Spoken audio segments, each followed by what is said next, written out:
YCP అధినేత మాజీ ముఖ్యమంత్రి వైఎస్ జగన్మోహన్ రెడ్డి సత్తెనపల్లిలోని రెంటపాళ్ల గ్రామంలో పర్యటన సందర్భంగా ఈ నెల 18వ తేదీన ఏదైతే పర్యటన చేశారో, పర్యటన చేసిన నేపథ్యంలో టీడీపీ సానుభూతి పరుడు రవితేజ వైఎస్ఆర్సీపీ అభిమానిగా మారి రప్పా రప్పా అంటూ ఒక ప్లకార్డ్ ఏదైతే ప్రదర్శించారో, ఈ ప్లకార్డ్ ప్రదర్శించడం పట్ల అటు రాజకీయ వర్గాల్లో తీవ్ర వివాదం నెలకొంది. అటు వైఎస్ఆర్ కాంగ్రెస్ పార్టీకి సంబంధించిన నాయకుల్లో వైఎస్ఆర్ కాంగ్రెస్ పార్టీ కావచ్చు, అలాగే తెలుగుదేశం పార్టీ కావచ్చు, ఇద్దరి మధ్య మాటల తూటాలు పేలాయి. మాటల యుద్ధం అయితే ఇద్దరి మధ్య అయితే నడిచిన పరిస్థితి.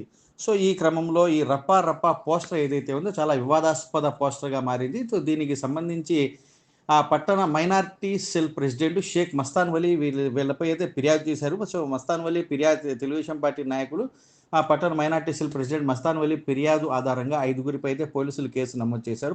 పోలీసులు కేసు నమోదు చేయడంలో A2గా బొల్లెద్దు రవితేజ, A4గా ఉన్న ప్రకాశం జిల్లా మిన్నకల్లుకు చెందిన ఆరేటి వెంకట మల్లికార్జున్ అలియాస్ మల్లి సత్తెనపల్లి మండలం అబ్బూరు గ్రామంలో ప్రస్తుతం అయితే నివసిస్తూ ఉన్నాడు.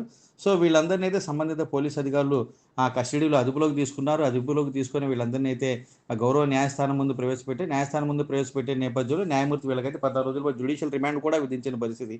సో ఈ క్రమంలో వీళ్ళకి సంబంధించి న్యాయవాదులు ఎవరైతే ఉన్నారో న్యాయవాదులు వీళ్ళకి సంబంధించి బెయిల్ పిటిషన్ కూడా దాఖలు చేశారు. బెయిల్ పిటిషన్ దాఖలు చేసిన నేపథ్యంలో గౌరవ న్యాయస్థానం అయితే వీళ్ళకి సంబంధించిన బెయిల్ పిటిషన్ అయితే క్యాన్సిల్ చేసిన పరిస్థితి అయితే మనం చూస్తూ ఉన్నాం.